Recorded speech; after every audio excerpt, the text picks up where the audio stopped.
I'm Nisha DeGaring. And I'm Doug Jessop. Family Heritage Stories exist to give you ideas and examples of stories from the past to help shape the future. It could be anything like a recipe from Grandma or a vacation location where your ancestors came from.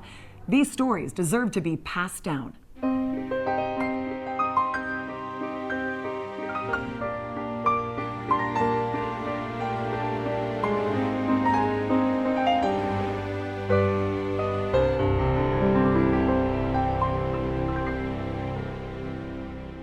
In this episode of Family Heritage Stories, we ask people to share a story about their grandma or grandpa. We will also be finding out more about heritage and culture as we travel. We all benefit from heroes among us. Now, they're going to say, it's just part of the job. But it's more than that. It's time for Hero Salute Stories.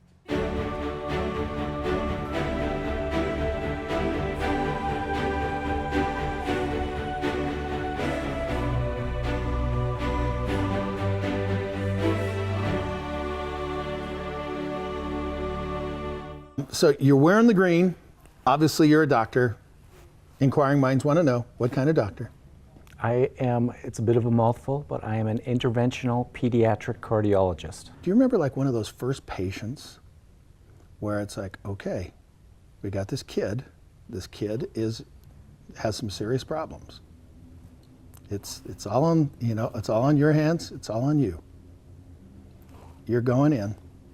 What's going through your mind?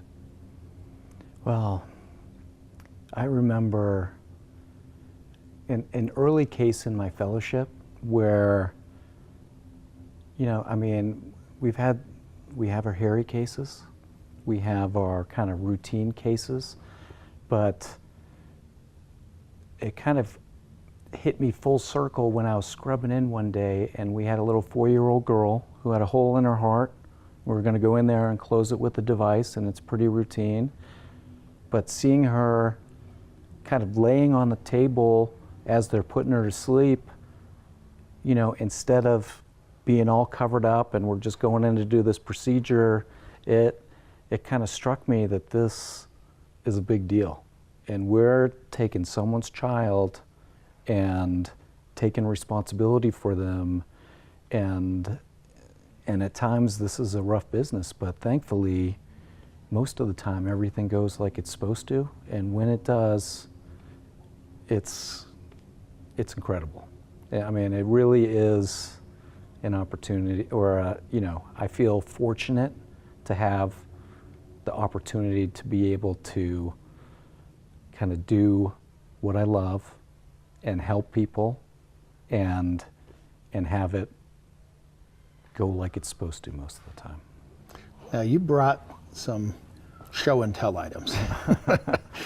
Walk me through the process of what this thing does. The main thing that I want to showcase today is the Harmony valve. It's from a company called Medtronic. It's a transcatheter pulmonary valve.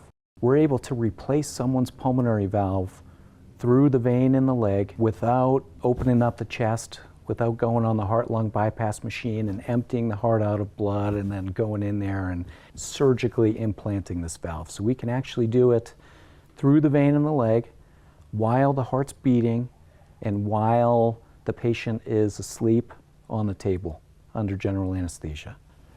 A lot of the patients that we deal with have had multiple open heart surgeries already, and they're facing a lifetime of repeated open heart surgeries, because if you need an artificial valve, in general, most of these valves will go bad after about 7 years. So the body reacts to the tissue and beats up these valves faster than they would if you didn't have congenital heart disease. So this allows us to break the cycle of open heart surgery after open heart surgery after open heart surgery and be able to do it less invasively. And most of the time, we're fortunate that it goes like it's supposed to. And then we can get patients into the hospital, we can replace their heart valve, and they're walking out on their own the next morning with a couple Band-Aids. Wow. It's pretty amazing. It's nothing short of a miracle. Yeah. So the last question I like to ask everybody. when I've been to the doctor, okay, and they're doing the surgery, they get out the pen and say, okay, I want to make sure we're doing it on the right, foot or leg or whatever, so you make some marks, okay? How do you want to, and it might not be on the surgery thing, okay, but how do you want to leave your mark? I want to spend my life helping people, and whether it's helping my daughters grow up and be solid citizens, or help my patients grow up and lead as normal life as possible, I just like to be known as a humble guy who did his best to add something to the world. Well, on behalf of all the patients that you've served at Primary Children's Hospital, thank you for what you do, and thanks for coming on today. You're welcome. Thank you. Thanks for having me. Hero Salute stories are made possible by the generous support of viewers like you. Go to fedorafoundation.org to donate today.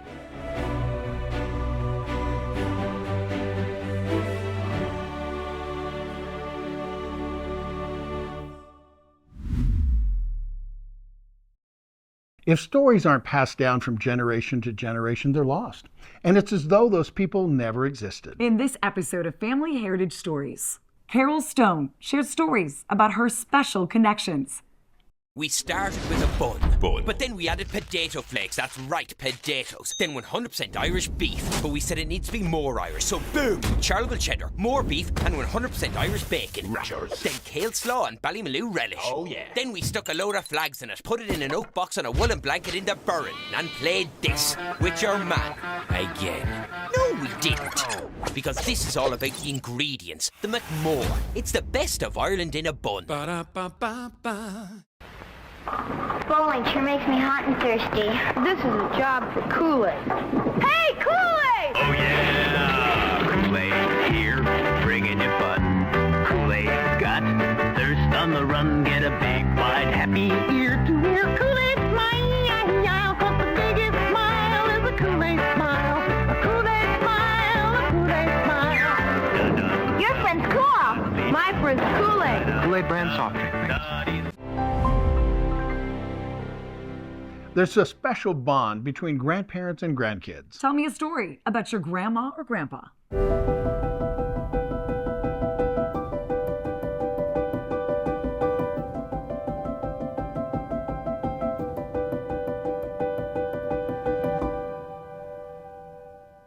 What does heritage mean to you? Where you came from, why you're here, and where you're going. Oh, I like that. My mother was born and raised in Scotland, and she came over when she was 10 years old in 1929. The first time my grandmother, her mother, came over was in 1912, and she tried to get on the Titanic but wasn't able to do so. And so she missed that, and she came over in June of 1912 and got married to my grandfather, and he was a professional soccer player in Rhode Island. So now, that was your grandmother. What was her name? Marion Good Macmillan. And she almost got on the Titanic. Yeah. How old would she have been, roughly? In 1912, she should have been about 26. Wow. Wow. So how'd she meet her husband? Well, they met obviously in Paisley, Scotland, where they lived. Oh, okay. And then he went over early. Oh, okay. To get the job for the professional soccer player, and then she came over to marry him. There you and that go. almost didn't happen, which means I almost wasn't here. Yeah. Well, it's funny. I tell people, when we do these stories, one of my favorite phrases is that we're all here because two people fell in love. Hello, I'm Tanner Gilman from television, and you're watching Family Heritage Stories. We'll be right back. My baloney has a first name. It's O-S-C-A-R. My baloney has a second name. It's M-A-Y-E-R. Oh, I love to eat it every day. If you ask me why, I'll say, 'cause Oscar Mayer has a way with B-L-O-G-N-A. Oscar Mayer, the first name in Bologna. How's that? Your history is everywhere, if you know where to look. But searching through all this? Are you kidding me? Actually, Kindex makes it easy to gather records and add them to your online archive. So everyone can jump in and index their records, making every word searchable. With Kindex, I know them anyway.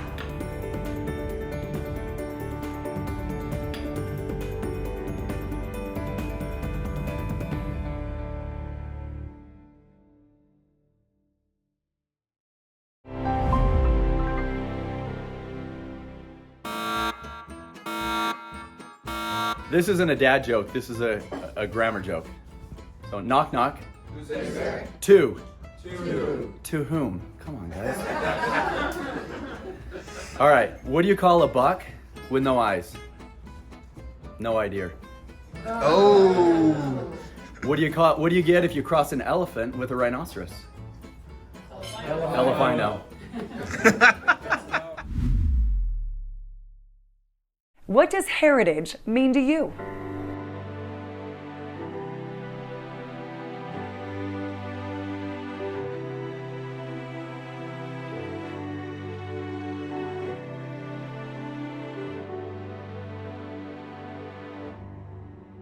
My grandmother's family came to America. She came over when she was 15. From where? Ireland. Oh, and they corresponded with relatives who were still in Ireland and sang. My grandfather, when would go out training pigeons, he'd always sing and hum Irish songs. But anyway, they homesteaded 360 acres along the Casumas River in Sacramento County. And my Uncle Frank drowned in the river. My mom tried to save him, but wasn't able to. And Uncle Joe didn't die until I was in college. And he was very proud of this. Do you feel your Irish heritage? Yes. Do you celebrate your Irish heritage? Not excessively, no, but I'm half Irish, Irish, you know, before it got watered down with my dad's English, very English. And The Irish would hate that you said it was watered down by the English. Yeah. Well, I just went to Ireland and they're a hearty bunch. So you have some hearty genetics in there. Yeah. Can I hand you this? What are we looking at here? This is my dad's. This is his, I think, sergeant. I don't know rank. I don't know what they are. He was in the military. He was stationed at Yuma. My mom and dad eloped down to Yuma. Yeah, don't lose that. What ring is that? Oh, that looks like Maybe that's mom's? one of my mom's. Yeah, don't lose that. Yeah. Keep that safe. But the key thing in here is the gold footballs. My dad was from Red Bluff, California, and his high school football coach came down to Taft Junior College to be the coach, and he brought with him some of his key players. So my dad came down with the coach to play football in Taft, met my mother, got married. He got in the service, went to Yuma, and that's where he and my mother were married. Well, this is how you know about football, Yeah. right? Oh, Dad made sure of it. yeah. What do you want people to remember about you? I didn't do this to be so much about me, honestly. I wanted to share Stone family stories, and then I decided there's too many to tell. And then definitely the Gordon family, because I'm the end of that line that knows anything about their background. And I didn't want that to disappear with me. So I think stories about old times, partly they're entertaining. The difference in my stories, my dad's brothers could remember every date. You know, remember back in 37 when you had that Model T, and, you know, we were going up to Susanville and the brakes went out. Of course, a lot of the stories were about cars. Football. football. Yep. But you remember a lot of them, and if you don't share them, Yeah. they're gone. So thank you. Your favorite story about that side of the family would be what? Well, they were just so available. They were part of growing up. And I used to get to spend a month every summer over at the coast, Arroyo Grande, with them. And I always gained weight. I always came home more spoiled. Mom said I was hard to deal with when I got home from grandma's, but those are the good memories. Well, you light up when you talk about them. Yeah, they helped raise me some. I mean, I was around them a lot. Later in the show, Brandon Fugel shares a story from his collection of historical artifacts. Hi, this is Doug Jessop. I was recently impressed by an interview with a gentleman by the name of Mike Tingey. Now, he brought an outline of different things we wanted to talk about. We're not talking paragraphs here. We're not talking big, huge stories. We're talking a word here or there. With those simple notes, I was able to weave in transitions that made the story kind of go in a rhythmic pace, if you will, because he wants to make sure these stories are passed down to his children and his grandchildren. Life's kind of funny that way. The interaction of stories and experiences, is it fate or is it circumstance? Well, personally, I believe that things happen for a reason. The point is, are you actually listening? Are you in a place mentally, physically, emotionally to be able to understand and be receptive to those lessons that life is trying to teach you? It kind of reminds me of the line from Forrest Gump. Life is like a box of chocolates. You never quite know what you're going to get. Well, I understand that, but you know what? We need to put a big asterisk next to it because, sorry to tell you kids, but there's a cheat sheet in a lot of these boxes. Those little squiggles on the chocolates, they mean something. They're just little subtle cues. The question is, are you looking for those subtle cues? That's the mission of the Fedora Foundation and Family Heritage Stories. One story at a time, one experience at a time, collected, preserved, and distributed to the next generation. This show is made possible by the generous support of viewers like you. Now, if you like Family Heritage Stories, and I hope you do because you're watching right now, we'd sure appreciate your donation today at fedorafoundation.org. Broadcasting from Lanny Bernard Gallery, you're watching Family Heritage Stories. We'll be right back. Scotland. A land of stories whispered on the wind, carried by the waves that crash on the shore. City lights, country roads, misty mornings by the coast. Each photograph is a poem, each journey a diary of Scotland as we alone have seen it. There is no friend as loyal as a book or a song, and with every friendly face you meet, a new tale to be told, a new wonder to behold, a chance to be bold, to tread lightly and protect this place for future stories to come. So gather round and listen in. It's time for this story to begin. 2022 is Scotland's year of stories. Come and discover your own tale of Scotland.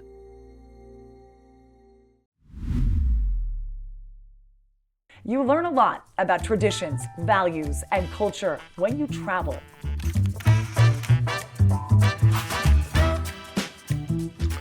Off the west coast of Scotland, the Isle of Lewis and the Isle of Harris form the main island in the Outer Hebrides. A number of prehistoric stone circles have been found here, the preeminent of which is undoubtedly the Callanish standing stones. The Callanish stones are found on a low ridge above the waters of Loch Rog on the west coast of the Isle of Lewis. The standing stones are made of Lewisan gneiss, a metamorphic rock thought to be around 3 billion years old. Now, these standing stones are an interesting cross-shaped setting of stones erected about 5,000 years ago. To give you an idea, we're talking these predate England's famous Stonehenge monument, and they're built even before the Egyptian pyramids. They were an important place for ritual activity for at least 2,000 years. We don't quite know why the standing stones at Kalanace were erected, but the best guess is that it was a kind of astronomical observatory. You see, every 18.6 years, the moon skims especially low over the southern hills. Knowledge and prediction of this heavenly event gave earthly authority to those who watched the skies. The landscape has been used by farmers for growing crops and grazing animals since around 3700 BC, and were already largely cleared of trees when the stones were erected. Subsequently, the stones experienced the effects of the climate becoming cooler and wetter. By around 900 BC, blanket peat had encroached on the monolith. In 1857, peat to a depth of 5 feet was cleared away, revealing the chambered tomb and the true height of the stones. Now, if they look familiar, it might be because they've been featured in the Pixar movie Brave, where they featured several scenes set in and around the stones, as well as the Starz TV series Outlander, who used the stones as a model for a fictional stone circle near Culloden. And I think we're in Stornoway? We're outside of Stornoway. Oh, okay. We're on the Isle of Lewis. And Stornoway's over somewhere else. Okay. This is the stone circle. Scotland. Yeah. Scotland. Scotland. Yeah.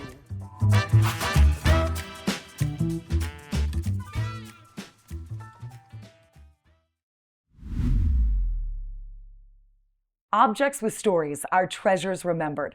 It's time now for a visit with Brandon Fugel.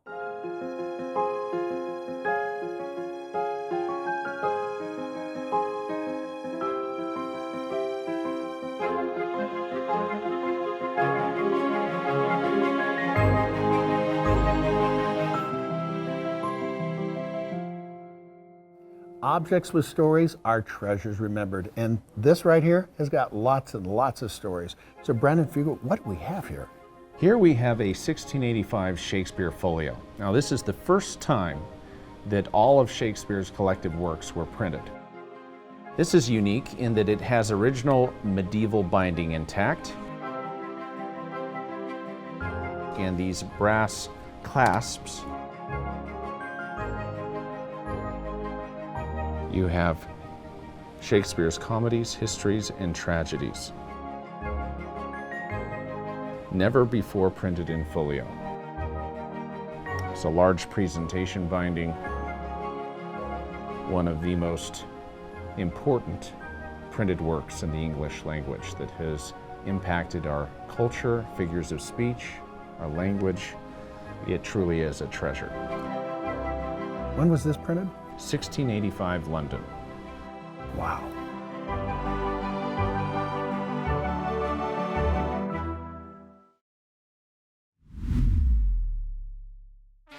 Everyone has a story. And sometimes those stories are told through music.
and our waters.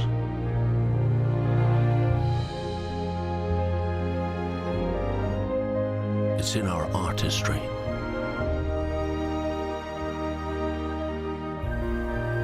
And across our land.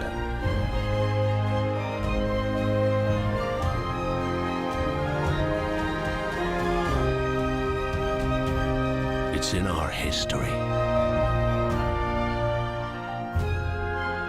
And our cities. It's in all our stones that stand.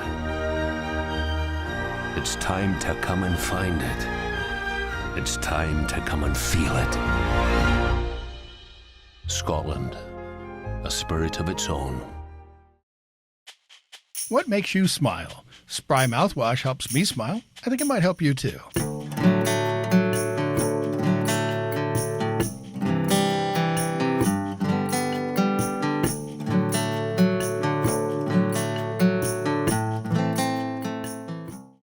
It's our honor to be able to help people remember where they came from. The Fedora Foundation supports the collection, preservation, and distribution of diverse stories of traditions, values, and culture through Family Heritage Stories, on TV and online at familyheritagestories.org. How do you want to be remembered? With another episode of Family Heritage Stories, I'm Nisha DeGaring. And I'm Doug Jessop.